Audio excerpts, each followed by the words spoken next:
Hello दोस्तों, welcome to my vlog. मेरा नाम पंकज है और आपका अनफिल्टर्ड क्रिएट में स्वागत है। दोस्तों, मैं आज आपके सामने एक स्टोरी शेयर करने जा रहा हूँ जो मेरे साथ 2020 में हुई थी, जब मैं जर्मनी में आया था और मैंने पहली बार अपनी जॉब ली थी जो कि हैम्बुर्ग में थी। तो मैंने सोचा कि ये एक्सपीरियंस मैं आप लोगों के साथ शेयर करूँ।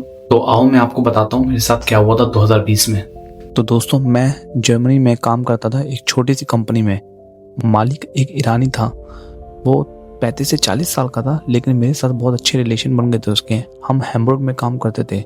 हैम्बुर्ग एक बहुत बड़ा शहर है जर्मनी का, और वो मुझे काफ़ी ट्रस्ट भी करने लग गया था। एक दिन उन्होंने मुझसे कहा, मेरे पास इटली जार्दिनिया एक आइलैंड है इटली का, में एक पुराना अपार्टमेंट है, 4 साल से बंद पड़ा है।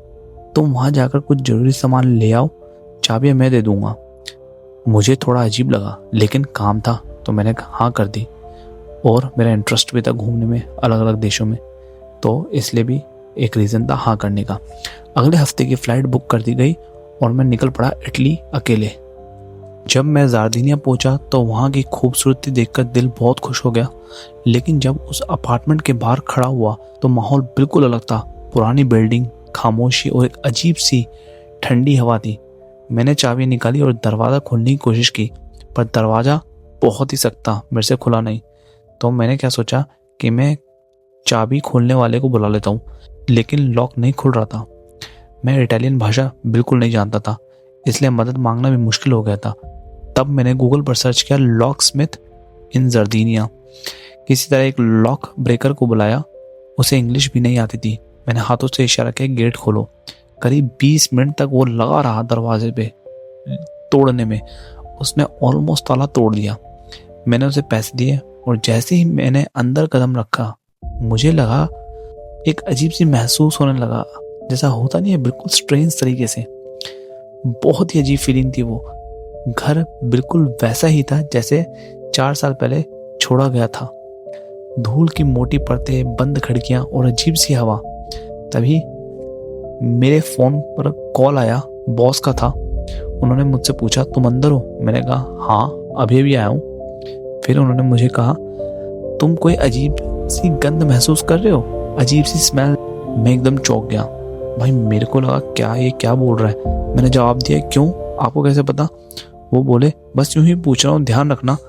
उनका टोन थोड़ा डरा देने वाला था। अब मेरा ध्यान उस गंध पर गया।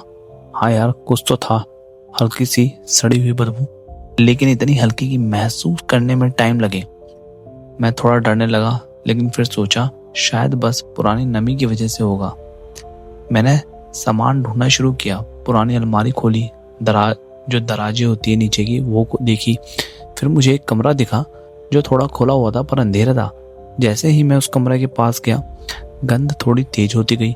मैंने दरवाज़ा पूरा खोला तो देखा एक पुराना गद्दा और उस पर कुछ भारी पड़ा है। भाई, मैं डर गया। सोचा क्या ये किसी जानवर का शरीर हो सकता है। तभी फ़ोन फिर बजा। बॉस ने कहा, देखो, अगर कुछ अजीब लगे तो पुलिस को बुला लेना, 4 साल में कोई गया नहीं वहाँ। अब भाई, मेरे रोंगटे खड़े हो गए। मैंने धीरे धीरे उस कपड़े को हटाया, लेकिन शुक्र था वो बस पुराने कपड़े थे, कोई शरीर नहीं था। लेकिन उस गंध का सोर्स आज तक नहीं समझ में आया। मैंने जो सामान लाना था वो पैक किया और उसी दिन होटल में लौट आया। पूरी रात मैं सो नहीं पाया। शायद वो गंध सिर्फ मेरी सोच थी, या शायद उस घर में कुछ अजीब सा तो था जो इंसानों से छिपा हुआ था। मेरे बॉस ने फिर कभी उस फ्लैट की बात नहीं की, ना मैंने कभी पूछा। आज भी जब मैं अकेले किसी पुरानी मकान के पास से जाता हूँ, वही सार्दिनिया का फ्लैट और उस बॉस की वो कॉल याद आ जाती है। बहुत अजीब एहसास था दोस्तों, ये मैं बता नहीं सकता। मैंने सोचा कि मैं भी बैठा हुआ था तो मेरे को ये लगा कि ये एक्सपीरियंस आप लोगों के साथ शेयर करना चाहिए। तो मैं यही कहूँगा कि अगर आप किसी को जानते नहीं हो, इतना 1-2 महीने की मीटिंग हुई है और अगर आपको वो कहीं भेजता है और आपको लगता है कि भाई मैं इस पर इतना ट्रस्ट नहीं कर सकता, जो चीज़ तो है तुम्हें अजीब सी फीलिंग देती है, तो वहाँ पे बिल्कुल मत जाइए। मेरी तरह कोई एक्सपेरिमेंट मत करिए, क्योंकि ये आपके लिए प्रॉब्लम क्रिएट कर सकती है। दोस्तों, अगर आपने इस स्टोरी से कुछ सीखा है और आपके साथ ऐसा कभी कुछ हुआ है तो आप इसे लाइक करिए, कमेंट करिए और हाँ, जुड़े रहिए।